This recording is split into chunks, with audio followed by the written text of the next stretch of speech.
It's time to start designing for our ears.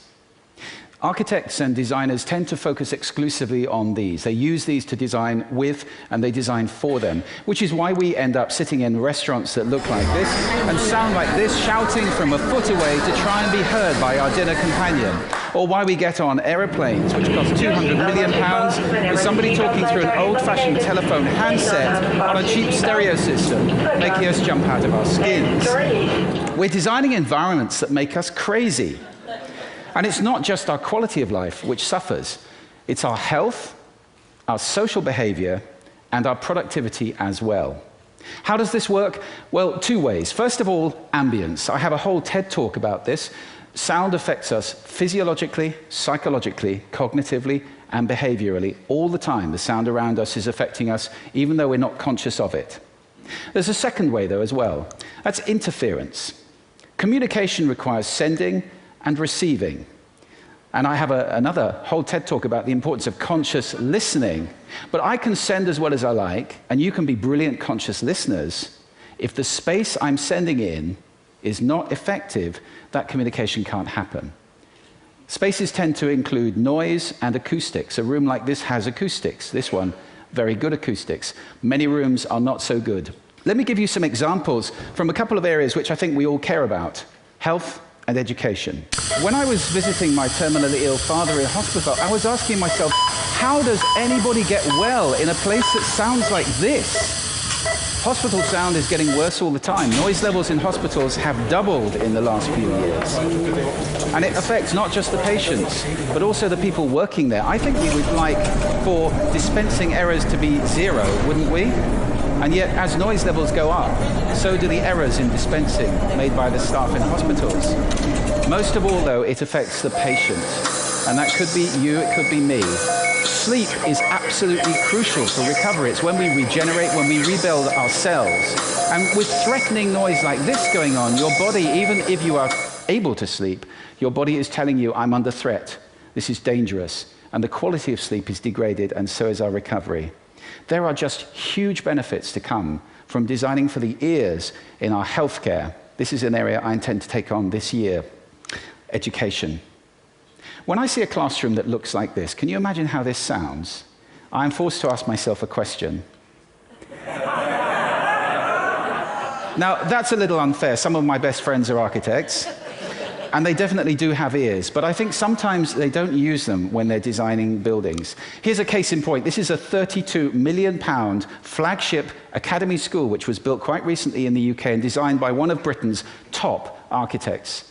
Unfortunately, it was designed like a corporate headquarters with a vast central atrium and classrooms leading off it with no back walls at all. The children couldn't hear their teachers. They had to go back in and spend £600,000 putting the walls in. Let's stop this madness of open-plan classrooms right now, please. It's not just these modern buildings which suffer. Old-fashioned classrooms suffer too. A study in Florida just a few years ago found that if you're sitting where this photograph was taken in a classroom, row 4, speech intelligibility is just 50%. Children are losing one word in 2. Now, that doesn't mean they only get half their education, but it does mean they have to work very hard to join the dots and understand what's going on. This is affected massively by reverberation time, how reverberant a room is. In a classroom with a reverberation time of 1.2 seconds, which is pretty common, this is what it sounds like. In language, infinitely many words can be written with a small set of letters. In arithmetic, infinitely many numbers can be composed from just a few digits with the help of the simple zero. Not so good, is it? If you take that 1.2 seconds down to 0.4 seconds by installing acoustic treatments, sound-absorbing materials, and so forth, this is what you get. In language, infinitely many words can be written with a small set of letters. In arithmetic, infinitely many numbers can be composed from just a few digits with the help of the simple zero. What a difference. Now, that education you would receive, and thanks to the British acoustician Adrian James for those simulations. The signal was the same, the background noise was the same, all that changed was the acoustics of the classroom in those two examples. If education can be likened to watering a garden, which I think that's a fair metaphor, sadly, much of the water is evaporating before it reaches the flowers, especially for some groups. For example, those with hearing impairment. Now, that's not just deaf children. That could be any child who's got a cold, glue ear, an ear infection, even hay fever. On a given day, 1 in 8 children fall into that group on any given day. Then you have children for whom English is a second language, or whatever they're being taught in is a second language. In the UK, that's more than 10% of the school population. And finally, after Susan Cain's wonderful TED Talk in February, we know that introverts find it very difficult to relate when they're in a noisy environment doing group work. Add those up, that is a lot of children who are not receiving their education properly. It's not just the children who are affected, though. This study in Germany found the average noise level in classrooms is 65 decibels. I have to really raise my voice to talk over 65 decibels of sound. And teachers are not just raising their voices. This chart maps the teacher's heart rate against the noise level. Noise goes up, heart rate goes up. That is not good for you. In fact, 65 decibels is the very level at which this big survey of all the evidence on noise and health found that that is the threshold for the danger of myocardial infarction. To you and me, that's a heart attack. It may not be pushing the boat out too far to suggest that many teachers are losing significant life expectancy by teaching in environments like that day after day. What does it cost to treat a classroom down to that 0.4 second reverberation time? £2,500.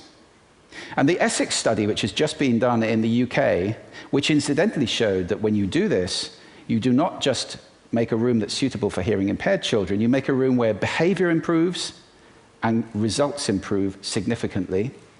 This found that sending a child out of area to a school that does have such a room, if you don't have one, costs £90,000 a year. I think the economics are pretty clear on this.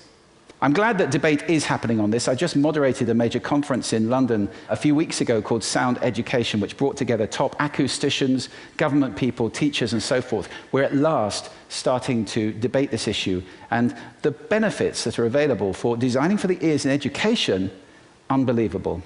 Out of that conference, incidentally, also came a free app which is designed to help children study if they're having to work at home, for example, in a noisy kitchen.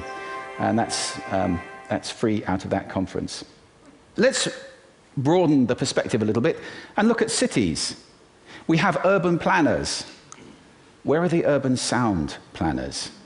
I don't know of one in the world. And the opportunity is there to transform our experience in our cities. The World Health Organization estimates that a quarter of Europe's population is having its sleep degraded by noise in cities. We can do better than that. And in our offices, we spend a lot of time at work. Where are the office sound planners? People who say, don't sit that team next to this team because they like noise and they need quiet. Or who say, don't spend all your budget on a huge screen in a conference room and then place one tiny microphone in the middle of a table for 30 people. If you can hear me, you can understand me without seeing me. If you can see me without hearing me, that does not work. So office sound is a huge area. And incidentally, noise in offices has been shown to make people less helpful, less enjoy their teamwork, and less productive at work. Finally, we have homes. We use interior designers. Where are the interior sound designers? Hey, let's all be interior sound designers. Take on listening to our rooms and designing sound that's effective and appropriate. My friend Richard Mazouk, an architect in London, coined the phrase invisible architecture. I love that phrase.